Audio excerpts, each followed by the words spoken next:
আসসালামু আলাইকুম, শুভ সকাল। ডাবলিনের স্থানীয় সময় এখন সকাল 9:20।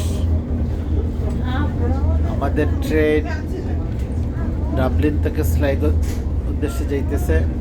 আমরা আজকে স্লাইগোতে যাচ্ছি। ইউরোপের সর্বত্র সামার ভ্যাকেশন চলতেছে, বাচ্চাদের স্কুল বন্ধ।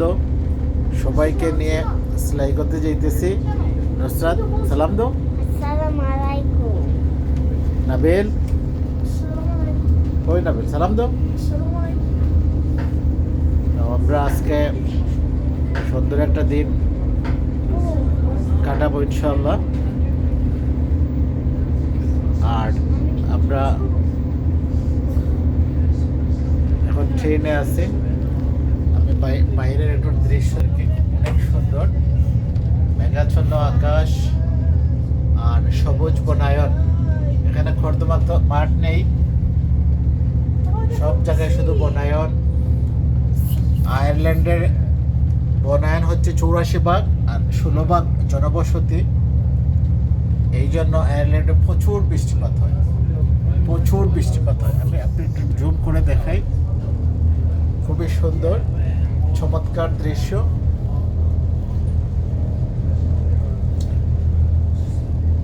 পাহাড়ের বাজে বাজে জনবসতি, বাড়িঘর।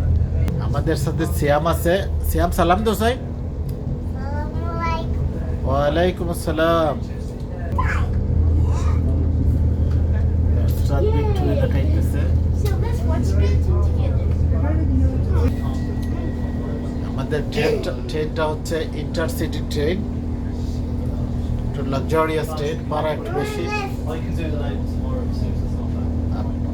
ডাবলিন থেকে স্লাইগোর ভাড়া হচ্ছে জনপ্রতি 22 ইউরো, 22 ইউরো, যা বাংলাদেশি টাকায় 3000 টাকার কাছাকাছি জনপ্রতি। দূরত্ব হচ্ছে প্রায় 150 কিলোমিটারের মতো। ট্রেনটা একটু লাক্সারিয়াস, এই জন্য ভাড়া বেশি। লোকাল ট্রেন হলে ভাড়া অনেক কম হইতো। ট্রেনের ভিতর থেকে প্যাসেঞ্জার অনেক কম। আয়ারল্যান্ডে বর্তমানে সামার চলতেছে, কিন্তু তাপমাত্রা 13 ডিগ্রি, রাইট নাও 13 ডিগ্রি তাপমাত্রা। আজকের দিনের সর্বোচ্চ তাপমাত্রা 13 থেকে 17তে যাবে। এটা হচ্ছে আয়ারল্যান্ডের সামার। আয়ারল্যান্ড আকাশ দেখেন, অন্যান্য দেশে সামার হলে মানে প্রচন্ড রোদ থাকে, সূর্যের অনেক তাপ থাকে, অনেক গরম লাগে, শার্ট পরে কোথাও যাওয়া যায়। তো আমাদের এখানে জ্যাকেট পরে চলতে হইতেছে। আয়ারল্যান্ডের আরেকটা ইতিহাস বলি। আয়ারল্যান্ড হচ্ছে এত ক্যাটল ফার্ম, মানে গবাদি পশুর এত ফার্ম। আয়তন অনুযায়ী পৃথিবীর সবচেয়ে বড় ক্যাটল ফার্ম হচ্ছে আয়ারল্যান্ড। আপনি যদি ট্রেনে 10 মিনিট জার্নি করেন, আপনি 20টা ক্যাটল ফার্ম দেখতে পাবেন। বলছিলাম আয়ারল্যান্ডে অনেক গবাদি পশুর ফার্ম। আয়তন খুবই ছোট, মাত্র 55 লক্ষ জনসংখ্যা অধ্যুষিত এই রিপাবলিক অফ আয়ারল্যান্ড। আয়তন বাংলাদেশের অর্ধেকের মতো। বলছিলাম যে আয়ারল্যান্ডে ল্যান্ড কম, চতুর্দিকে সাগর, দ্বীপরাষ্ট্র, কিন্তু এত গরু ছাগলের ফার্ম যে পৃথিবীর আমার মনে হয় না আর কোথাও এরকম এত কম জায়গার মধ্যে এত হাজার হাজার ক্যাটল ফার্ম আছে কিনা।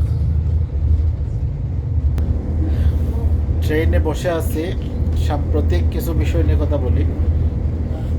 গত 2-3 দিন থেকে দেখতেছি বাংলাদেশের পত্রপত্রিকায়, সংবাদ মাধ্যমে যে পদ্মা সেতুর 5ম কিস্তি পরিশোধ, 6ষ্ঠ কিস্তি পরিশোধ, অষ্টম কিস্তি ঋণ পরিশোধ। এতদিন শুনলাম নিজের টাকায় পদ্মা সেতু হয়েছে, আমরা আমাদের টাকায় পদ্মা সেতু করে বিশ্ব ব্যাংককে দেখিয়ে দিয়েছি, আমেরিকাকে দেখিয়ে দিয়েছি, ইউরোপীয় ইউনিয়নকে চোখে আঙ্গুল দিয়ে দেখিয়ে দিয়েছি আমরা নিজেরা পারি, আমাদের নিজের পায়ে আমরা দাঁড়াতে পারি, আমাদের নিজেদের টাকায় আমরা পদ্মা সেতু করতে পারি। কিন্তু কিছুদিন পরপরই সংবাদ মাধ্যমে শিরোনাম হয় যে পদ্মা সেতুর ঋণের পঞ্চম কিস্তি পরিশোধ, ষষ্ঠ কিস্তি 316 কোটি টাকা পরিশোধ। এটা হাস্যকর একটা বিষয়। এতদিন ফুরাস গাইলেন, গান গাইলেন যে নিজের টাকায় পদ্মা সেতু করছেন, এখন আবার ঋণ মারতেছেন, ঋণের কিস্তি দিতেছেন। তার মানে কি? তার মানে হচ্ছে পদ্মা সেতু ঋণের টাকায় পদ্মা সেতু হয়েছে। তো এত চাপাবাজের কি দরকার ছিল?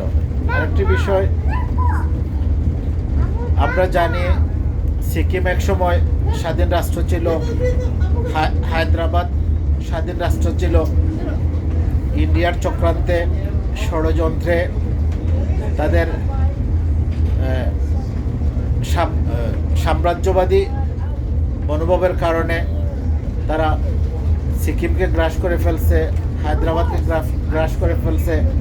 সর্বশেষ বিশেষ মর্যাদায় কাশ্মীর ইন্ডিয়ার সাথে ছিল, একটা স্পেশাল মর্যাদা ছিল সেখানে, তাদের স্পেশাল কিছু ফ্যাসিলিটি ছিল, সুযোগ সুবিধা ছিল। এখন এই সুযোগ সুবিধাকে উইথড্র করে ইন্ডিয়া তাদের অন্যান্য প্রদেশের মতো অন্যান্য প্রাদেশিক সরকার মর্যাদায় কাশ্মীরকে তাদের সাথে একত্রিত করে ফেলছে। এটা অত্যন্ত দুঃখজনক, লজ্জাজনক বিষয়।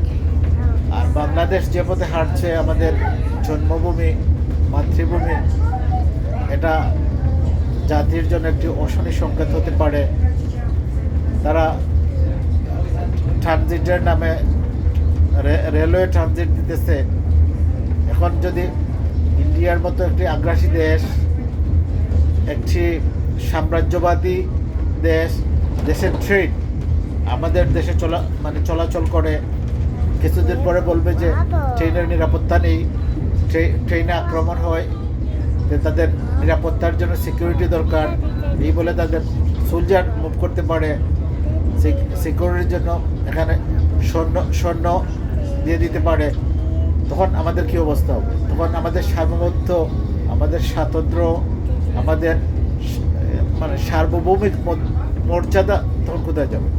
তখন আমার আশঙ্কা হইতেছে যে আমাদের পরিণতি সিকিমের মতো হয়, আমাদের পরিণতি হায়দ্রাবাদের মতো হয়, আমাদের পরিণতি আবার কাশ্মীরের মতো হয়।